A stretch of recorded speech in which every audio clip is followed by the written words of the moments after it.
We can do together. I'm a big advocate for collaboration, cooperatives, participation. Margaret Wheatley, who's an American systems thinker, she says whatever the problem, community is the solution. So we appreciate the natural assets, some of the social aspects, the neighbourliness, our place. George Monbiot, who some of you might know, is a Guardian journalist, but he's got a new book called Out of the Wreckage. His first book really set the tone of we are facing disaster and catastrophe, and the second book, Out of the Wreckage, tried to show pathways and ways forward. And at the heart of that, a lot of the time, was place-based activities, things that we do together, they're coming together. And he said it's through restoring community, renewing civic life and claiming our place in the world, that we build a society in which our extraordinary nature and altruism, empathy and deep connection is realised. So there's many reasons why strengthening our sense of community, strengthening that social capital can actually help us face the challenges we're facing, but also bring down our environmental impact. So I just wanted to highlight that we need to change our thinking in some ways. We are in a society that's bombarded with advertisements that sort of animate extrinsic values, values of status and celebrity and individualism. And we need to move to a society that values cooperation, solidarity, empathy, and these intrinsic values much more. And Bernard Shaw says that progress is impossible without change, and those who cannot change their minds cannot change anything. Our minds, through our enculturation and through our education, are very individualistic. We need to move from ego-system thinking to ecosystem thinking. We need to move from individuals to seeing the sense and the benefit and health of the whole is good for us as individuals. We need to move from the me to the we. And I think this is the big transition that we need to engage in now, if we're going to meet the challenges that we are facing. This is Horace Plunkett. Some of you might know Horace Plunkett and George Russell 120 years ago went round this country, which was in crisis, and worked with local people, saying if we came together, we could set up a mart, we could come together as farmers and set up a creamery, we could share resources, and we could thrive in this place. And I think what we need now is a renaissance of a cooperative approach, a collaborative approach. And we are seeing that now, and I want to give you some examples of that in the context of where we are in climate breakdown. I think we should stop saying climate change. It's climate breakdown. We have 10 years to avert what David Attenborough was talking about at Davos and in Poland last year, that if we keep going on the path we are on, that by the end of the century, this planet will be uninhabitable for our species. So we're facing an extinction moment, and we have still a short window to change that. And I have been given so much hope in the last 2 months, seeing Greta Thunberg and the young people coming out on strike. And that gives me hope, because basically politicians and a lot of us weren't thinking. And even if we're aware, what did we do? So there's something happening that is waking us up. My worry is that we wake up and we don't know what pathway forward. Where do we go with this? What do we actually do? I'm fed up. People say, oh yeah, I'm very sustainable, I'm green, I recycle.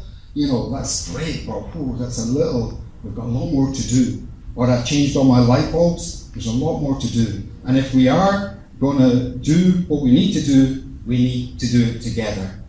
And in some ways, in the face of climate change, we have to build a resilience. Now, we understand the word resilience from an individual point of view. It's our bounce back ability. The quicker we bounce back from shock or adversity or bad news, that's how resilient we are. Now, we need to see that idea of resilience as communities. However, with community resilience, we can't bounce back to the crisis or the shock that propelled us into the state we're in. Sorry, I thought it was on another slide.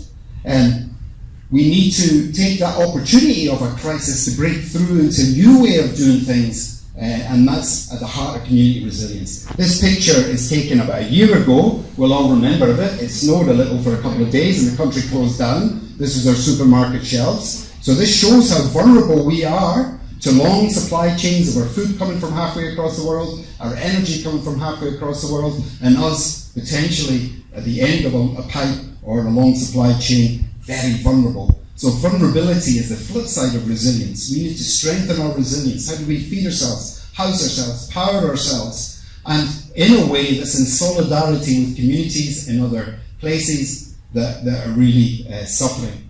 So I'm not going to talk much more about climate change, but it's bad and it's worse than that. It's really bad. So how do we maintain active hope? How do we engage? So I'm going to tell you a little bit of our story from Clough-Jordan Eco-Village, but I'm not here to give that story. I want to show some examples, things we're doing in Clough-Jordan Eco-Village that could be replicated in any community. And I'm going to look at food, energy, mobility, housing and work. If we got those right, we would be on a good footing, I think. So this is Clough-Jordan Eco-Village, and we set it up in Dublin, where the original members we were part of the Dublin Food Co-op. And we realised how important the sustainability issue was. This is in 1999. And we said, well, what would be the best thing to try and accelerate this society to sustainability? Well, obviously a place where you can see these things in action: renewable energy, green building, permaculture, eco-design, organics, all developed in their own right, but in a living community where you could go and visit it and go home with some ideas for your own place. Didn't happen unless you went to Wales or somewhere in Europe. So it was a very ambitious project. I'm not going to go too much into it, but we are now in a little neighbourhood of 67 acres in an existing beautiful village called Clough-Jordan. And really what we're trying to do is model this transition to a resilient and low carbon society. We're told that we have to reduce our carbon number, but we could do that with the technologies and the inequalities that we currently have. We need to build a resilience and build justice and fairness as we move into a more sustainable system. And John O'Donoghue, I love this quote. John O'Donoghue said that the hunger to belong, which is really at the heart of what we're trying to do, a renaissance in a pride of place, a sense of belonging, a sense of rootedness. He said that if we're cut off from others, we atrophy, we turn in on ourselves. And so that sense of belonging is a fundamental need of being human. And I think it's somewhere that Ireland has been so good at community. And maybe in the last few decades, a lot of places with the Celtic Tiger and exactly what you're saying about sprawling developments is really undermining that sense of strong social bonds, mutual aid, and neighbourliness. So really, what we're doing in sustainable communities isn't anything new. It's what we've had, but it's not a return to what we had with the same biases and some of the same values. It's seeing some of the new ideas and new approaches and be able to blend them with indigenous and older traditional ways of doing things. We're also at the Eco-Village, I think, prototyping new behaviour or organisational changes that can help change the way that we work and the way that we make decisions and the way we work together. I hate coming into a room and seeing tables, chairs at the top and the top table, and that way that we do meetings where a number of experts speak and everyone else listens. We need to move away from and get into dialogue and engagement, and people can participate. And so we've been exploring new ways of hosting meetings, new ways of making decisions that I think is much healthier when you engage in a project. And this can help us be more resilient and more sustainable. This is our map. I don't want to go too much, but you can see this is Clough-Jordan Main Street. It's a small village, I don't know, 850 people. Duncan, what's the numbers down? About 500 in the village itself. So it's expanded by about 200 people in the last 10 years though. And this is our estate. We've got planning permission for 130 homes. We managed to get 55 up before the downturn, which is really we've suffered from, but we're still here. I'll tell you a bit more about housing. We've got our community woodlands, a community-owned farm, which I'm going to talk a bit more because it's one of the examples I want to show. We've got research gardens, our own enterprise centre, our own energy system. We've got a lot of things. I'm going to focus on 5. Now, it's no utopia. It is, I often say, the longest and most expensive self-development course I've ever taken, because you learn so much about yourself engaging with others. And we have to do everything in our estate. Look after the sewage, look after the energy, clean the place up. It's not like the council do it. So there's more responsibility on our shoulders. And it's tough. It is tough. But it's fantastic as well. This is Michael D Higgins opening our new amphitheatre. We've got a 300-seater amphitheatre. You can see our woodlands in the back. And he said that the vision of sustainable living is clearly being put into practice, but it brings to mind this old Irish saying that the great achievements come through cooperation. So just highlighting that again, that yes, we need to reduce our environmental impact, build social capital, but we do that together, we do that in collaboration. So I've got 5 little stories of how we could actually think differently around providing some of our essential needs. Now the first one, we all eat 3 times a day. Food is so essential. We're now learning about how important food is, our nutrition of our food. We're learning that we need to reduce our meat intake, have more plant-based food. But also food is a fantastic convivial experience if it's done right. This is a street feast. I'm sure some of you have done street feasts that happen across the country. This time, end of May, I think, where you just do a big potluck meal. You bring the tables out and you invite people to bring some food, and we share food. So this act of conviviality in our food is fantastic. We're also seeing with GIY the health benefits and the empowerment of growing some of our own food. And we've got allotments, research gardens, edible landscapes around our houses. We've got a number of ways we can engage in food production, but we also have Ireland's largest community-supported agriculture project. Now we've got about 7, and I think there's about 2 or 3 are actually in North Dublin, quite local to you. But ours, community-supported agriculture, really is a change in relationship to our food producers, and I think could hold a key to ensuring our farmers have a good access to market and our community have food security. So really it's a system that puts the community and the food producer or the farmer together.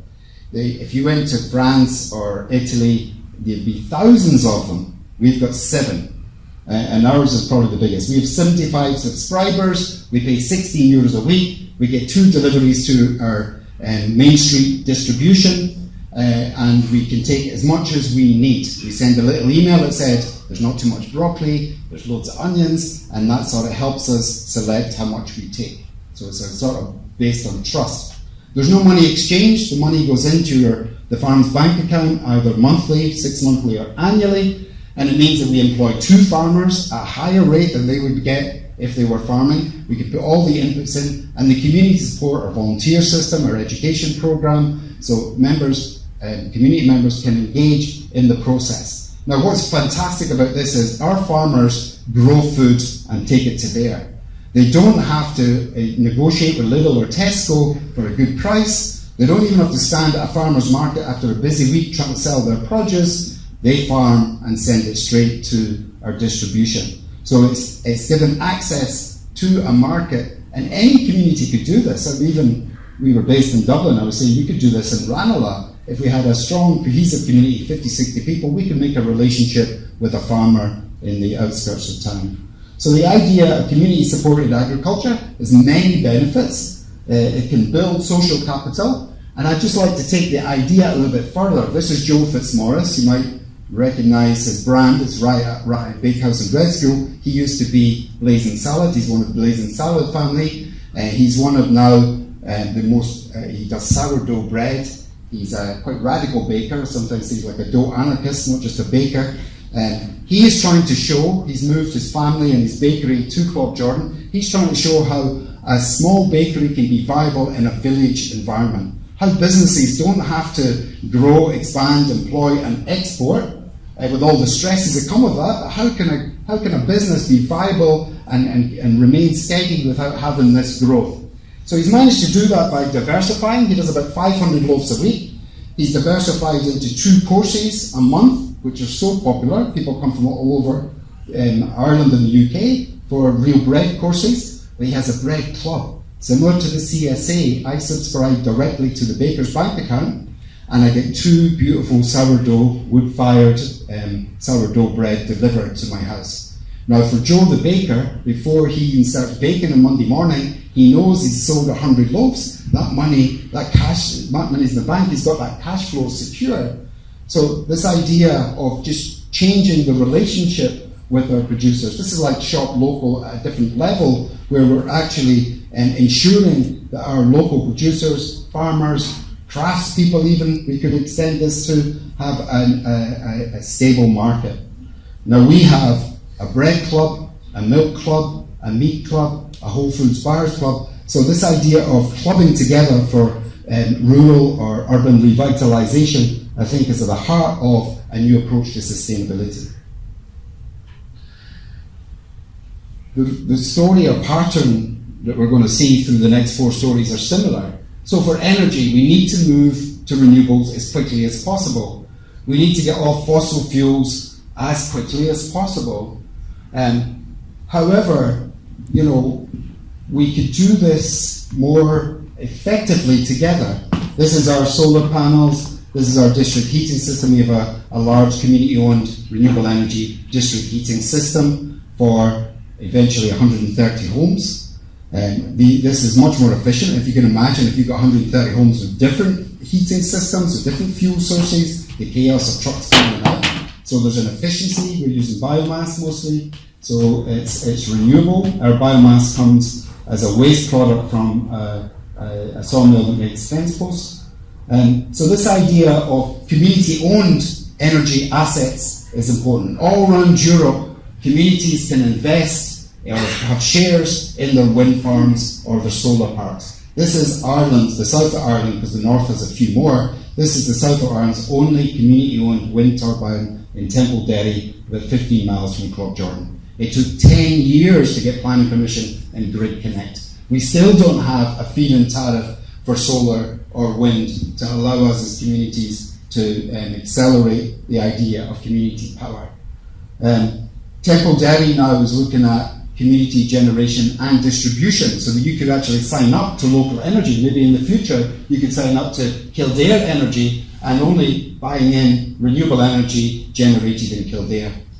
We are on the brink of a rooftop revolution where we can be producers as well as consumers of energy. This is a street in Belfast with the Northern Ireland Community Energy, and so the UK and most of Europe can avail of being paid for generating energy. That means our churches, our community centres could be making an income when the sun is out, and we can actually generate solar energy quite quickly or efficiently, even in our latitude. So we're seeing the potential of a rooftop revolution that's just not unlocked because we don't have the political support for it yet, or there's problems with the grid, we're told. But we're missing out on something that is similar to what we're seeing with food, community ownership of the means of generation of our energy. Housing as well. Housing, we know we can make our houses much more airtight, more insulated, reduce our costs, have a nice, warm, dry, comfortable home. This is one of the homes in Clough-Jordan Eco Village, nice big windows on the south-facing side, really well insulated, almost passive, this one. So we know this with housing. But could we, and access to housing is done in 2 ways in this country. Rent at horrendous rates now with unsecured tenure, or if you're lucky enough to get a mortgage, writ of death, if you're lucky enough, you can get that and be locked into that for the rest of your life. Across Europe, there's so many other ways to secure housing. And I've been researching co-housing. Co-housing, again, a cooperative approach. You still have your individual home. It may be smaller because everything idles in your home. You could bring into a community building. So the project I'm looking at in Clough-Jordan is 12 units in a little pocket neighbourhood. Instead of having 12 washing machines with one little laundry, instead of 12 guest bedrooms or 3 guest bedrooms, we can rent those out if no one's booked them and make a little income for the neighbourhood. You could have a microgrid, you could have a carpool. There's so many other things we could do in a neighbourhood, a pocket neighbourhood, where we have shared the ownership through a cooperative process. The burden of debt on our individual shoulders is crippling. And for young people, even professionals to professionals with a decent income so hard to get on. So could we rethink the way that we do housing? Obviously we could do smaller homes if we take out what's idling. I visited about 10 across Europe, and I started looking at it from an affordability point of view. And after I visited 10, I realised it's actually a well-being point of view. The way that we do our estates now, and everyone with their own driveway, and your car driving in, there's no communication really between the units, everything's fenced off. Basically, our estates now are where we sleep and watch television. We educate our kids, we work, we entertain ourselves somewhere else.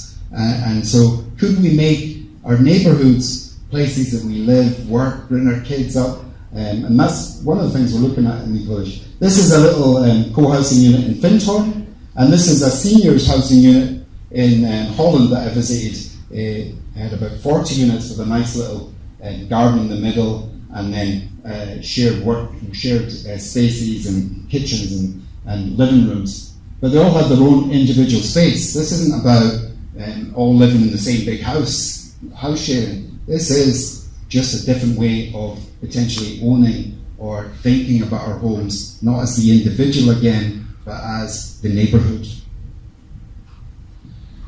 Mobility as well. We need to design our cities, our towns, our villages so that we can avail of walking and cycling. We need stronger public transport links. That's definite. We could do that. We also know that we're phasing out the internal combustion engine. As Vincent said, more and more people are getting electric vehicles. That's fantastic. But could we go further? Well, even in Jordan, we've got now 2 or 3 informal car clubs where maybe 12 families are sharing 3 cars. And car clubs are springing up everywhere because, again, it's an idling asset. It costs a lot of money to own, maintain, tax, insure this big lump of metal which we might leave outside the house for half the day. And so could we think about collaborating, cooperating in securing our access to the car? And things like GoCar now are emerging in the cities where you have an account, you've got an app on your phone, you need the use of a car from anything up to 15 minutes for the day, you put it in where you are, your phone opens the car, the nearest car, you drive away, you leave it at a designated parking spot, and at the end of the month you get your bill for your car usage. That to me seems smarter, maybe even for your second car if you can do it, but what it's signifying is that we need access to the service and not the burden of ownership of the service. And this is an example, I suppose, of the emerging so-called sharing economy or collaborative economy, which is really taken off with the millennials, where they realise, I don't need to own this stuff, I just need access to its usage. A lot of the sharing economy is actually quite extractive. Airbnb is seen as the poster child of the sharing economy, but really what it's doing is a shareholder company that's extracting wealth from us sharing our spare rooms and our spare units and causing huge problems. So that aspect of the sharing economy isn't what I'm interested in. I'm interested in an open, cooperative approach to the sharing economy where, say, a taxi platform isn't Uber extracting the wealth from us using each other's cars, but is owned by the taxi drivers or the users and the drivers of that. And these are emerging all over the world now, open or platform cooperatives. I'm going to finish just in jobs because I think this is where we are going to see massive changes over the next decade. We can't even imagine what artificial intelligence and Internet of Things are going to do. Blue-collar jobs were automated decades ago. Now we're about to see white-collar jobs being automated, managerial, legal. All of this will be done much better and more effective by computers. So what do? Well, we need to innovate socially. We need transformative social innovation around some of these ideas that I've explained, where it helps us come together, it builds social capital, helps us reduce our impact. This is where I work in Kildare Village, the Recreate Centre. It's a social innovation and enterprise hub where we do lots of meetings, conversations, dialogues, national dialogues. Last week we had 35 Friends of the Earth activists from all over Europe working on the different aspects. But the things I want to highlight are co-working. So you're seeing this in the cities now. With good broadband, we could work almost anywhere for a lot of the jobs. And co-working gives us the opportunity to, rather than rent your own office, to have a hot desk environment that you could use for a few hours a week or for the full week or whatever your subscription is. So this is, I think, interesting for rural or small towns and villages to actually have these places that we can do work in a different way. The advantages of co-working, if you're a sole trader or have your own little business, you might be in your living room or your kitchen doing your work, you're isolated. This allows you to work with other people. A lot of the time in co-working, they'll look for synergies between different enterprises and projects to maximise their impact. And we've got in our We Create Centre in Claude Jordan a Fab Lab. Now, it sounds a bit fantastical or a bit like Star Trek. Fab Lab is a set of machines, computer-controlled machines, where we can make virtually anything. So we are especially interested in sustainability, so we can take blueprints for, well, what we've done recently is beehives, composters, wormeries. These are designs and blueprints that we can take in digitally, put into the machine, and send it to the milling machine or the laser cutter or the router or the 3D printer and manufacture the parts for that. And we're exploring how we use that, not just for making and prototyping, but repairing. Imagine these glasses, they're expensive glasses. You know, the leg breaks, they just throw them away and get new ones. Or I could actually take it to the Fab Lab, scan the leg in the machine, send it to the 3D printer and print a new leg for my glasses. That's a pretty simple explanation, but when you're looking at machine parts or parts and things that you can't get, that to be able to replicate that or make that in a Fab Lab like that. And what's more important, I think, if we can move away from shipping stuff all across the world at huge expense, both to the planet and the environment, and be able to ship the recipes and the blueprints digitally and then be able to make things in our local community, it's going to change fundamentally, I think, how we think about stuff. And when we add that to the collaborative economy, where we're changing our approach to how we own stuff, and we're thinking about the circular economy where everything's kept in closed loops, I think we might have some hope of changing what we need to do to face the challenges that we face. If we are to adopt the challenges of today, to surf these waves of change, we'll need to nurture a much greater sense of collaboration, participation, and engagement. We in our local areas, in our local places, but we need more change makers, placemakers, social entrepreneurs. We need more people active in our tiny towns groups, in our political parties, getting elected into positions where we can actually make some change, but also anywhere with our families, with our own streets, in our neighbourhoods. We need to step up and engage and participate. The time is short and we've got a lot of work to do. Let's start.